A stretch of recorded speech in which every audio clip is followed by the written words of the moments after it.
So far in this module, we have looked at importing content from a previously made Canvas course and then importing content from a Canvas Commons container into a course. But what about if you want to create your own course starting from scratch? You have some options as to how you would set that up, and this video will show the difference between setting up your courses in modules, pages, or setting it up as a syllabus. And these are really, when we talk about these, we're talking about your landing page, your home page, where your students will first interact with the materials, and then how you can build that from there. These can all be combined within your course design, but you will need to choose what you want your home page to be, whether it be modules, pages, or a syllabus. So the first that I'd like to show is the modules course, and I'll demonstrate here looking at a high school advanced geometry course. So this teacher has chosen to just put his information for his students and a picture of the book they're using. He's given them links on his homepage to Campus Portal and then general policies for his course. He's also given them access to their daily bell schedule, their calendar, and the student calendar for their easy reference. So when students come to this homepage, they can get all of their information, and then in the right toolbar, they can access the course syllabus, the course modules, and the course assignments. So if his students want to see the syllabus, they'll just click there and see everything written out, which is really handy. I'm actually viewing this course as a parent observer. My son is in this course, and so this is what I get to see as a parent, which is really helpful. I can see exactly the expectations in that course. Then the students can click on modules to get into the content of the course, and you see he has practice links, SAT prep, and then here we get into the course content, and it looks like he's laid his modules out by lesson. And under each module, he's included parent guides with extra practice and review. So he's really laid this out nicely, and there's chapter 2, again with those parent guides and review. So it's very consistent and easy to read as a parent and as a student. Though this might be difficult for younger students, especially primary students. Let's go back and look at pages and how you can lay out your course with pages. She has created a homepage where students in kindergarten can log in and go to either literacy, math. She's also linked the PebbleGo login for their school. She's created just a quick link out for the kids to click here and go into Raz Kids. And then she has her PBL Science and Social Studies page linked to this. But today I want to show you her literacy page. Depending on what they're doing, they can click on those buttons. So if they're working on their word work, and these are the elementary levels for reading with our curriculum. But if they're on 1B, they can come in and their power rules are all listed. And from here, they can click on that, and she has recorded her voice. Play these games to explore. Click the picture to open up the game. So students that aren't readers and aren't able to read these instructions can actually listen, and that she just created in the rich content editor. And she has a Quizlet embedded where students can work on their power words, and she also has some games built in for most of these. She has videos embedded, and then here's a game that students can play that's exactly practicing that goal.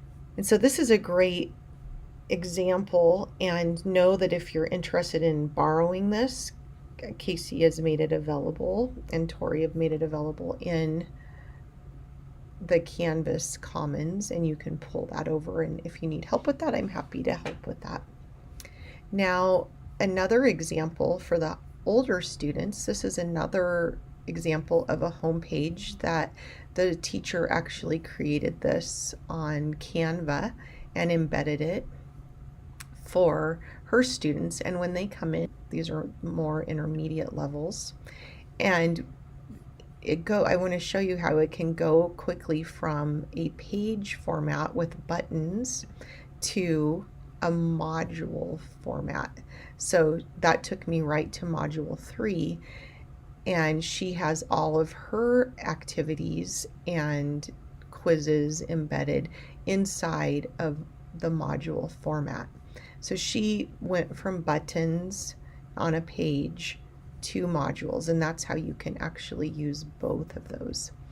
And then finally, I want to show how you can use this is a syllabus page. I have my homepage coming to my syllabus page for this course. What I like about a syllabus page is it has the course summary at the bottom, which might be overwhelming for elementary students, but I think this is helpful for secondary students as they can see what's coming, what's due, and what they've completed. They also have the option to see recent feedback, and they have the calendar here, what's due by looking at that as well. They have this upcoming to-do list that they can click on and get right into those assignments. So as I'm demoing this, you're probably wondering, how do I actually do it? So if you want to make a syllabus page, you would just click on the syllabus button and yours will be blank, and you can start building. You can do it like the high school teacher did, and you can start building your policies and procedures, and then from there, as you begin to populate assignments and content for your students, it will populate in this course summary at the bottom. But if you want to start with a page, you would just click on pages and click on add a new page, and it would bring you to this rich content editor where you can go ahead and start your page. From there you can add a table. I usually recommend doing that if you want to create buttons. And once you've created the buttons and have screenshots on your desktop, you can just come into images and upload a new image, choose a file, find your image on your desktop. I'm going to pull this one in, and I need to give it a module 1 button, and that's important for our students that may be vision impaired and are using a reader, and the computer will read what that button is. So make sure you give that clear alternative text, and then you'll upload that, and it will populate it wherever your cursor is. And I forgot to do that, so I'm going to actually put my cursor here, and then I'm going to click there, and it'll bring it over.